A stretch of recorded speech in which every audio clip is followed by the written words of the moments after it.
The African Union has called for an immediate and unconditional ceasefire in the Democratic Republic of the Congo in view of the escalation of violence in the east of the nation. The Mexican government sent an initiative to Congress for the reform of 2 articles of the Constitution with the aim of protecting the country's territorial sovereignty. And Venezuela holds the high-level workshop on popular government to foster the transformation towards the communal state. Hello and welcome to From the South. I'm Alejandra Garcia from teleSUR Studios in Caracas, Venezuela. We begin with the news. Stay with us.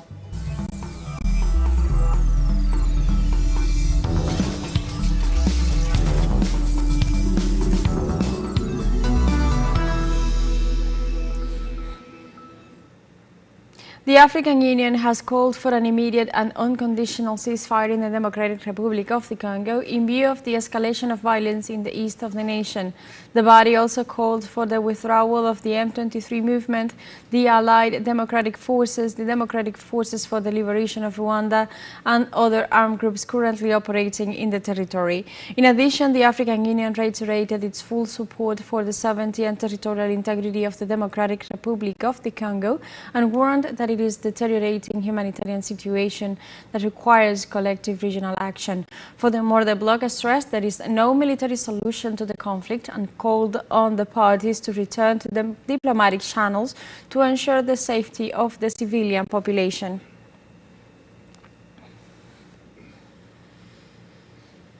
In this context, the United Nations Committee on the Rights of the Child has warned about the situation of children in the Democratic Republic of Congo. It also denounced the increase in violence in the region by armed groups which often target children who are displaced or living in extreme poverty. In view of this situation, he urged the parties involved to put an end to these abuses and to negotiate an immediate ceasefire in order to protect the civilian population, especially children who are the most affected. The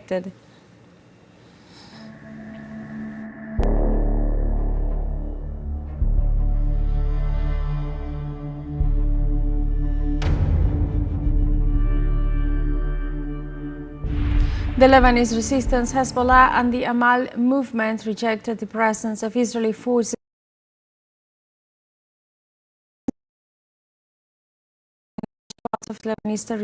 in large parts of Lebanese territory and considered it an act of state terrorism that reflects the aggressive nature of the Zionist enemy. The groups stressed that the actions carried out by the occupying army are a flagrant violation of the international ceasefire agreements. They also recalled that the reconstruction of what was destroyed by the Tel Aviv regime and compensations to the affected people must be a priority for the authorities.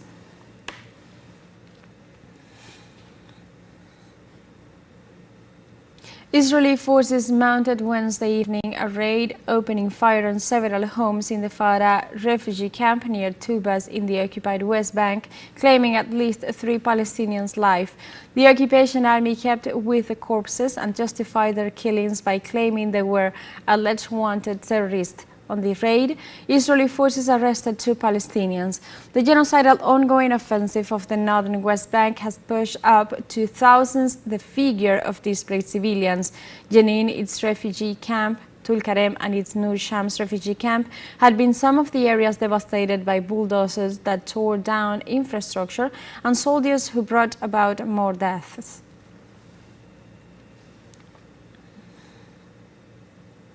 The gold market continues to see a lot of pressures to the upside as the market continues to look at the possibilities of tariffs, wars and geopolitical problems around the world driven by President Trump's new tariffs measures. The gold market continues to show a lot of upward momentum in the early hours of Thursday. Spot gold climbed to $2,954.69 an ounce, making it 10th record high this year. As for U.S. gold futures, its price gained 1.2%. As for Trump's tariffs, the president stated he would raise the tariffs on lumber, cars, semiconductors and pharmaceutical next month or sooner. Besides these goods, Trump did impose a 10% tariffs on Chinese imports and a 25% tariffs on steel and aluminum. And now we have a short break coming up, but first remember you can join us on TikTok at teleSUR English, where you'll find news in different formats, news updates and more. We'll be right back, stay with us.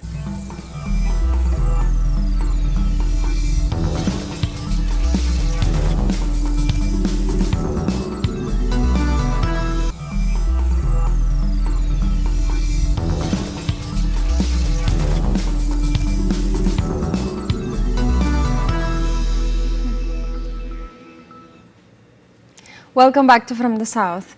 In the Vatican City, health authorities reported that Pope Francis spent a quiet night after showing a slight improvement in his pneumonia treatment, for which he remains hospitalized. According to sources at the Holy See, the Supreme Pontiff continues his treatment and work activities authorized by the treating physicians from his stay at the Agostino Gemelli Hospital. He is signing documents instructing his close aides via telephone while the pneumonia responds to the treatment. His health situation has sparked the solidarity of the international community and kept the Catholic parishioners on their toes.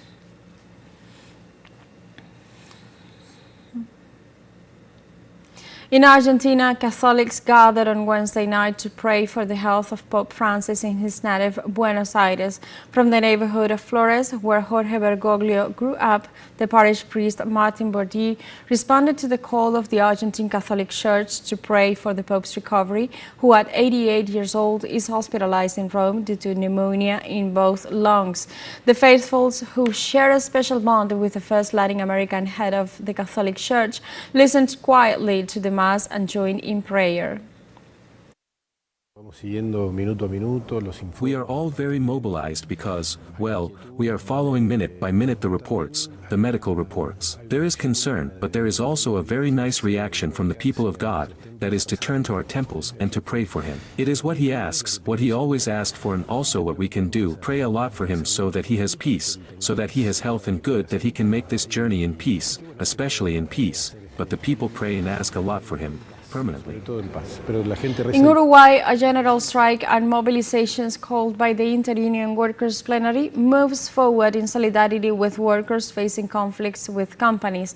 The rally is held in the Independence Square in front of the headquarters of the Presidency of the Republic. The Confederation of Industrial Unions represent the workers that are in conflict situations with companies such as Colem, Calcar, Yasaki, among others. According to the union, these mobilizations are in opposition to anti-union repression and call for better working conditions regarding their rights.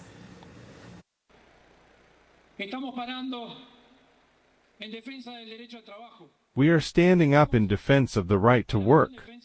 We are standing up in defense of our salary.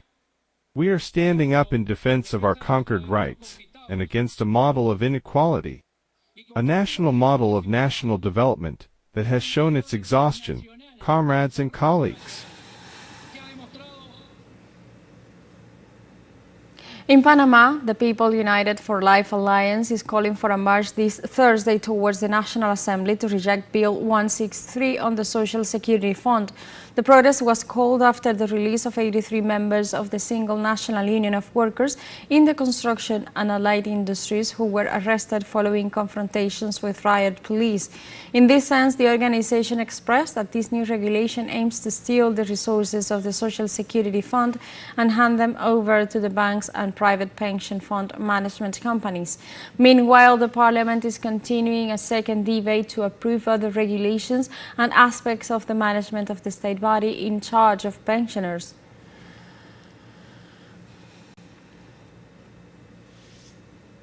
The Mexican government sent an initiative to Congress for the reform of 2 articles of the Constitution with the aim of protecting the country's territorial sovereignty.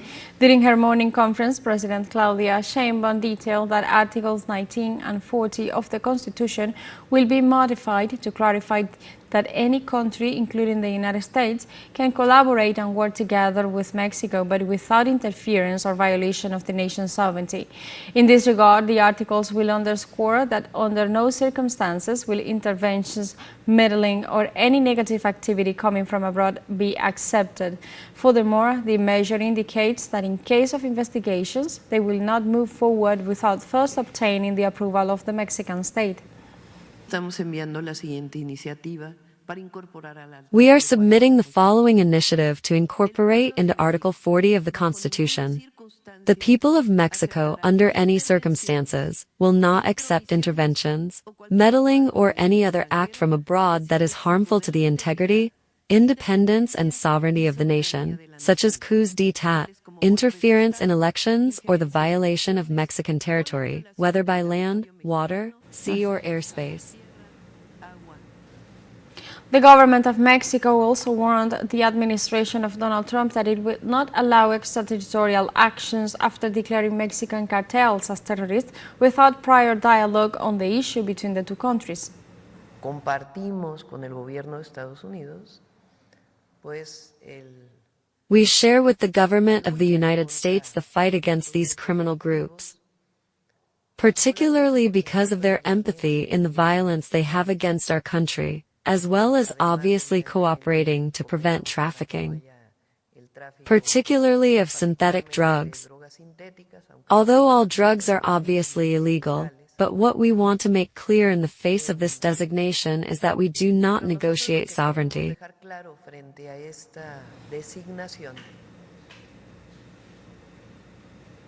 The President of the United States marks his first month in office with a series of executive orders. During his first 31 days in office, Donald Trump admitted that the country is experiencing inflation, stressing that these economic indices were caused by Joe Biden administration. In the same vein, Vermont Independent Senator Bernie Sanders pointed out that since Trump's rise, the three richest men in the world of technology and social media have become $215 billion richer. Sanders argued that while this is happening, 60% of U.S. citizens are living paycheck to paycheck and 85 million are uninsured.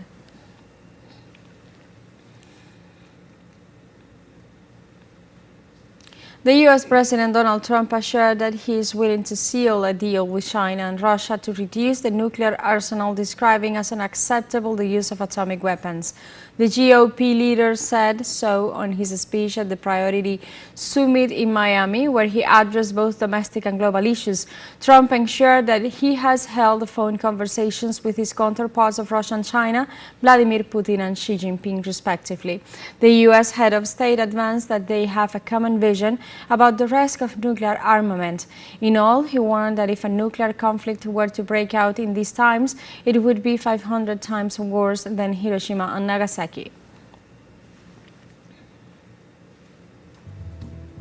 We have a second troll break coming up, but before we invite you to visit our YouTube channel at teleSUR English, there you'll be able to rewatch our interviews, top stories, special broadcastings and more. Hit the subscribe button and activate the notification bell to stay up to date on the world's most recent events. Find a short break, don't go away.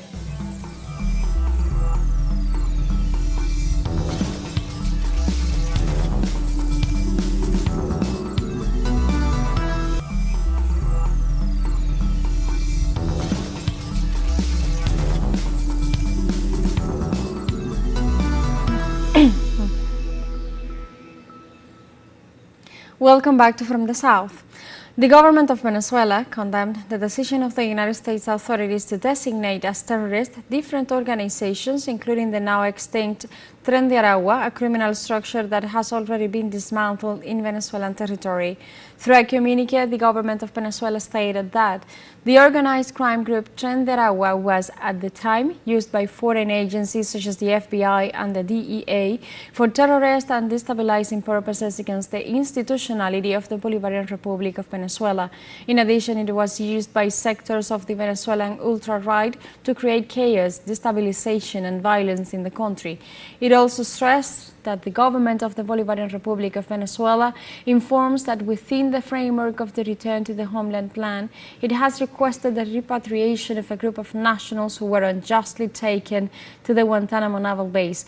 This request has been accepted and the citizens have been transferred to Honduras, from where they will be brought back by Conviasa's planes to be reunited with their families.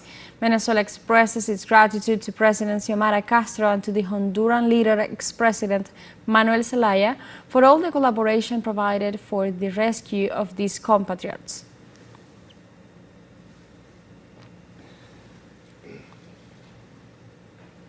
Also, Venezuela hosts the high-level workshop on popular government to foster the transformation towards the criminal state. The event is led by the Executive Vice President Delcy Rodriguez, together with the Ministers of Education Héctor Rodriguez, of Communes and Social Movements Ángel Prado, of Planning Ricardo Menéndez, and the Secretary of the Federal Council of Government Leonardo Montezuma. It is aimed at civil servants from public institutions in order to optimize processes to respond to the people's power in the resolution of the requirements and needs. The initiative of President Nicolás Maduro is part of the fifth transformation of the 2025-2031 plan aimed at developing the country.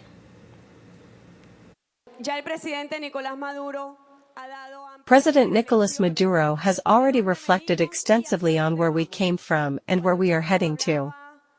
When Chavez was telling us about the Gramscian contradiction of that state that does not quite die and is not quite born, and that we were in the middle of that childbirth, I could say today to Commander Chavez, Commander, we are taking giant steps in the direction and strategic guidelines that you taught us, to turn ministries into ministries of the people's power.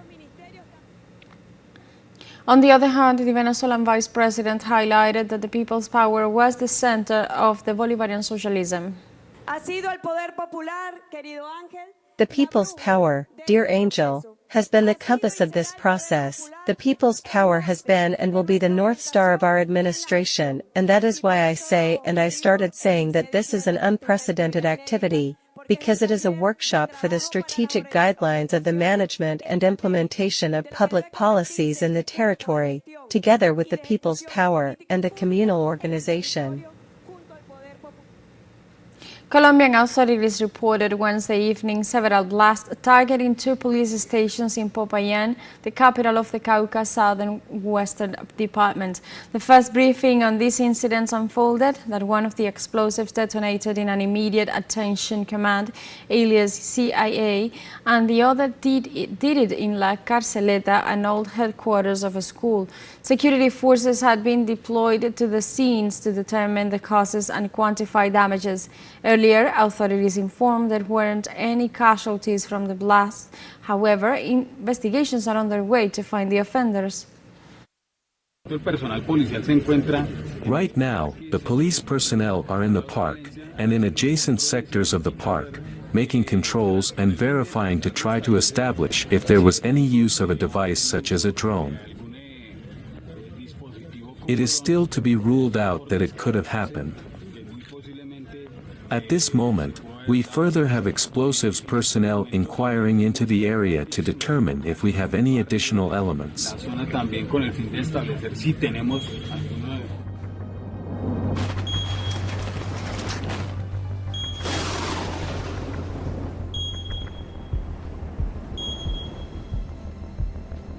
In Peru, over 450 families have been affected by the flooding of the Tambo and Urabamba river streams caused by heavy rains in the province of Atayala in Ucayali. According to authorities, the overflowing rivers have also caused damage to cocoa, banana and yucca crops, as well as the disappearance of livestock. In this sense, the mayor of the province of Atalaya expressed that in the face of this collapse, he is working to provide humanitarian assistance to the affected people. He also stressed that most of the people affected are indigenous peoples, so he expects the government to provide support in the emergency. Meanwhile, from the north to the south of Argentina, almost 150,000 hectares of forest have been affected by forest fires so far in 2025. Experts point out that the spending cuts promoted by President Javier Milei have limited the prevention and response capacity of the forces in charge of fighting the flames, prolonging the duration of several of the fires. In this sense, the flames spread in the territory due to air currents, dryness, humidity, high temperatures and lack of rain.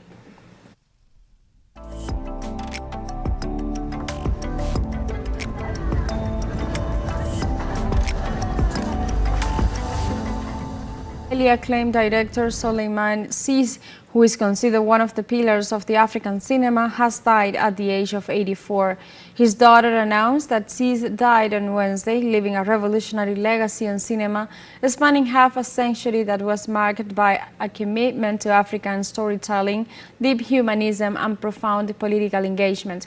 Sis won the jury's prize at the 1987 Cannes Film Festival for the movie Yeleen Rightness, which draws on legends from West Africa's Bambara people.